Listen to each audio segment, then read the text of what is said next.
हरे कृष्णा। आज हम जया एकादशी के विषय में चर्चा करेंगे, जिसे भैमी एकादशी भी कहा जाता है। भविष्योत्तर पुराण में भगवान श्री कृष्ण और महाराज युधिष्ठिर के संवाद में इस एकादशी का वर्णन आता है। युधिष्ठिर महाराज ने पूछा, हे जनार्दन, माघ मास के शुक्ल पक्ष की एकादशी का क्या संबोधन है? ये व्रत कैसे करें व किस देवता की पूजा करनी चाहिए? ये सुनकर भगवान श्री कृष्ण ने उत्तर दिया, हे राजेंद्र, सुनो। माघ मास के शुक्ल पक्ष की एकादशी को जया एकादशी कहते हैं। सब पापों का हरण करके मोक्ष देने वाली ये उत्तम तिथि है। जो कोई भी इस व्रत का पालन करेगा उसे पिशाच योनि प्राप्त नहीं होगी। इसलिए प्रयत्न पूर्वक इस जया एकादशी का पालन करना चाहिए। एक समय की बात है, स्वर्ग देवराज इंद्र का राज था। देवतागण अप्सराओं के साथ परिजात वृक्ष से शोभित नंदन वन में विहार कर रहे थे। 50 करोड़ गंधर्वों के नायक देवराज इंद्र ने अपनी इच्छा से वन में विहार नृत्य का आयोजन किया था। गंधर्वों में प्रमुख पुष्पदंत, इंद्र का प्रमुख संगीतकार चित्रसेन व उसकी पत्नी मालिनी भी वहां उपस्थित थे। पुष्पदंत की पुत्री थी पुष्पवंती व चित्रसेन और मालिनी के पुत्र का नाम था माल्यवान। ये दोनों भी इंद्र की प्रसन्नता के लिए नृत्य करने आए थे, परंतु एक दूसरे पर अनुराग दृष्टि होने के कारण वे मोहित हो गए और उनका मन विचलित हो गया। इससे वे शुद्ध गायन नहीं कर सके। इनके ठीक प्रकार न गाने तथा स्वर ताल ठीक नहीं होने से इंद्र इनके प्रेम को समझ गए और उन्होंने इसमें अपना अपमान समझकर उनको शाप दे दिया।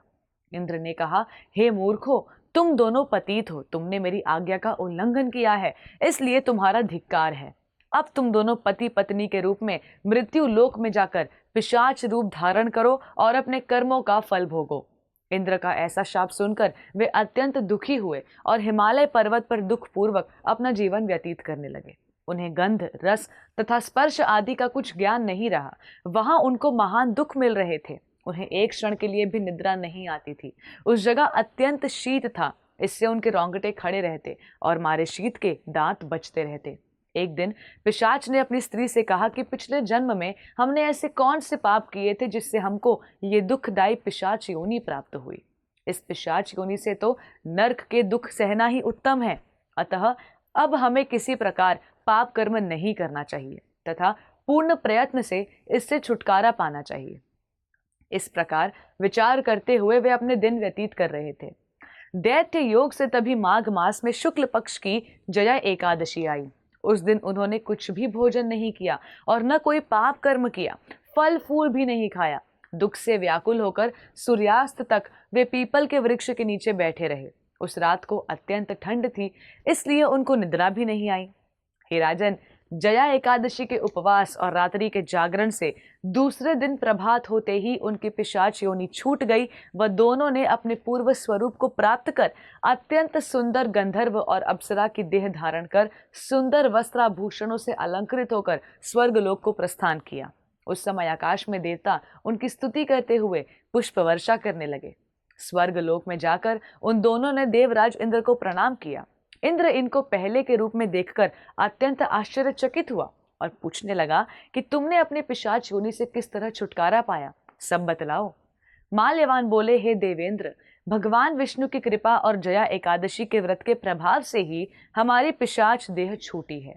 तब इंद्र बोले, हे माल्यवान, भगवान की कृपा और एकादशी का व्रत करने से न केवल तुम्हारी पिशाच योनि छूट गई, वरन हम लोगों के लिए भी आप वंदनीय हो गए। क्योंकि जो लोग भगवान वासुदेव की शरण लेते हैं वह एकादशी का पालन करते हैं, वे हम भी पूजनीय हैं। अतः हम धन्य हैं। श्री कृष्ण कहने लगे कि हे नृपश्रेष्ठ, जया एकादशी ब्रह्म हत्या के पातक से भी मुक्ति करती है। जिसने जया एकादशी के व्रत का पालन किया उसने सभी प्रकार का दान, यज्ञ तथा अनुष्ठान किया, ऐसा समझ जाना चाहिए।